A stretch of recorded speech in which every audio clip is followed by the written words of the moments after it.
Hoje nós vamos falar sobre Agar e o versículo-chave é Gênesis 16, 9, que está escrito assim: Então lhe disse o anjo do Senhor: Torna-te para a tua senhora e humilha-te debaixo de suas mãos. Quantas vezes nós vamos pedir direção ao Senhor, né? E a resposta dele não é tão esperada, né? Quantas vezes nós vamos pedir a misericórdia, a ajuda de Deus, e a resposta dele é que tudo aquilo que está acontecendo é porque foi algo que nós procuramos, foi algo que nós fizemos acontecer. E aqui, voltando um pouquinho na história, Sara tem uma promessa que iria gerar, né? E ela mesma falou para Abrão que Deus que Deus estava impedindo de dar a luz, né? Ela tomou ela supôs isso, né? E então ela vai falar para Abrão para ir lá se deitar com a sua serva.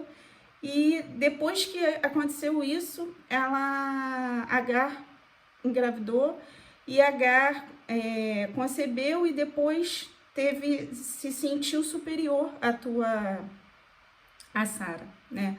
Então, depois que ela se sentiu superior, ela corre para o deserto, né? Ela vai para o deserto e ali ela clama ao Senhor e pede ao anjo, né? Para que possa fazer alguma coisa por ela. Só que Sara foi questionar a Abrão algo que ela ocasionou, que, né, tentou dar o jeitinho de ter o filho da promessa, que não era realmente da forma de Deus, e depois ela questionou a Abrão, e assim como Agar, ela fez com que a sua senhora, né, ela fez com que Sara se sentisse ofendida, e depois ela correu para pedir misericórdia ao Senhor, né?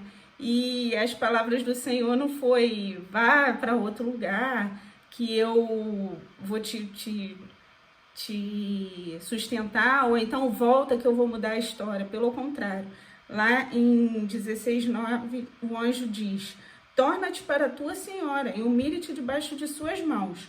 Mas no 10 ele diz: disse-lhe mais o anjo do Senhor: multiplicarei sobremaneira a tua descendência, que não será contada por numerosa que será.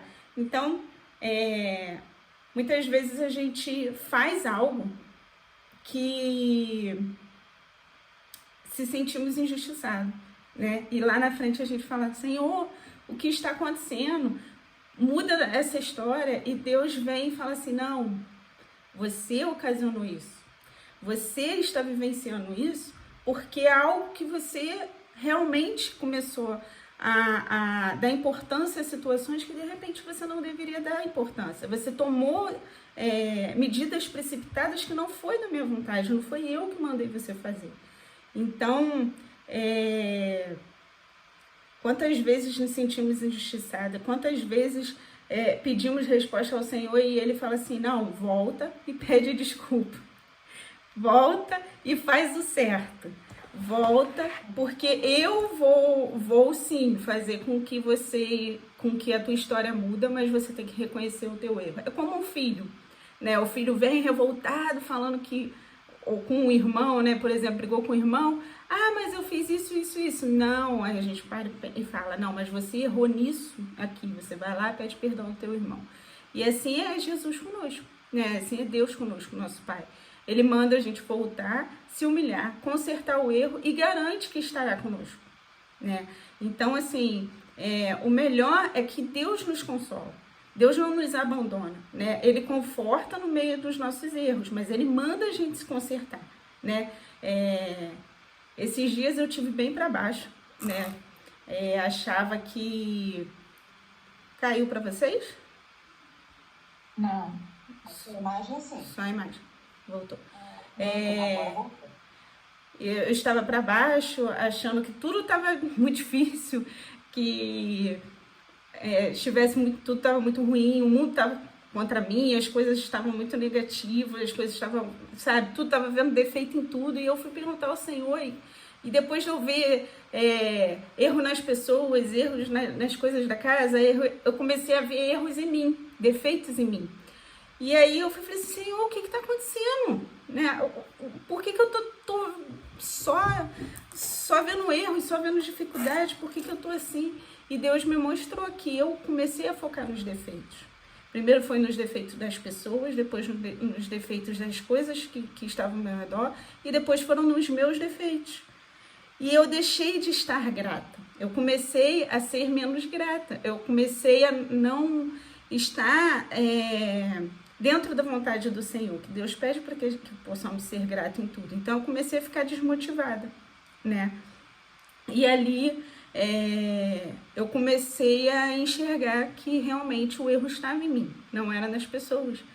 Porque quanto mais a gente vê o erro das pessoas ou os nossos erros, mais erros nós vamos encontrar.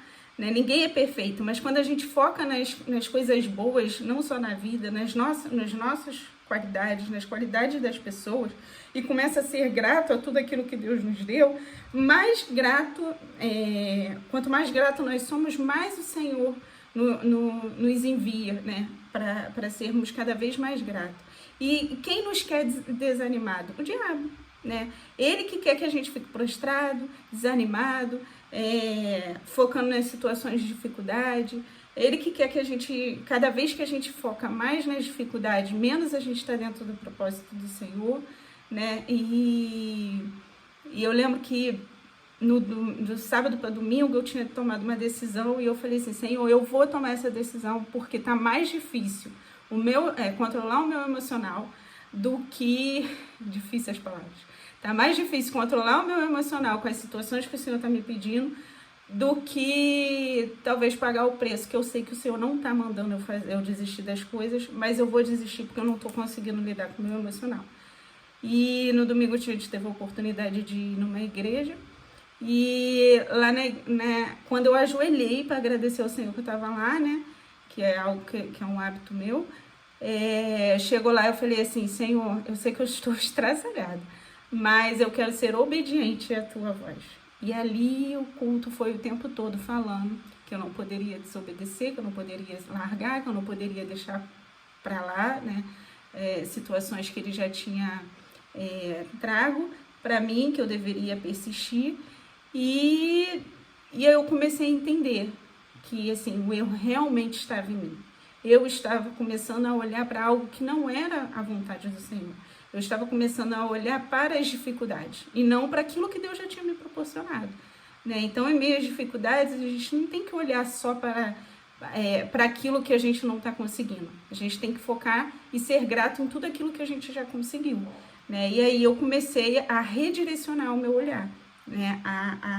a focar em ser grato, a focar em entender tudo aquilo que ele já tinha me proporcionado. Né? Então, que a gente não seja como Sara e como Agar, né? Que não construamos situações que lá na frente vai tá tendo dificuldade para nós. Né? Que a gente possa pedir esse direcionamento ao Senhor em todas as tomadas de decisões. Né? Hoje eu tenho uma prática aqui que eu falo, Senhor, que eu peço ao Senhor, me ajude a tomar as decisões. Ajude o meu esposo a tomar as decisões. Isso é constante hoje nas minhas orações. Então, que todas as situações que a gente possa tomar, que seja direcionada, que esteja sempre no centro da vontade do Senhor. Né? E o mais importante, além de pedir a direção, de pedir a ajuda, que a gente possa ser obediente. Porque eu não tenho nem noção do peso que seria se eu largasse aquilo que Deus não tinha pedido para me largar. E ser grata em qualquer situação, ainda que esteja difícil. Porque estando com o Senhor, nós temos o consolo dele. Desobedecendo a ele, nós é tirada a felicidade, a alegria, e aí é só ladeira abaixo. Então, que possamos ser gratos àquilo que ele tem para nós, né? Tudo aquilo que ele traz. É difícil, não é fácil, é pesado. Muitas vezes a gente nem sabe como que passou, mas a gente sabe que o Senhor estava ali confortando e consolando. E é isso que a gente não pode perder, o conforto e o consolo do Senhor todos os dias de nossas vidas. Amém? Essa é a palavra que eu trago hoje pra gente. E que sejamos gratos em toda e qualquer situação.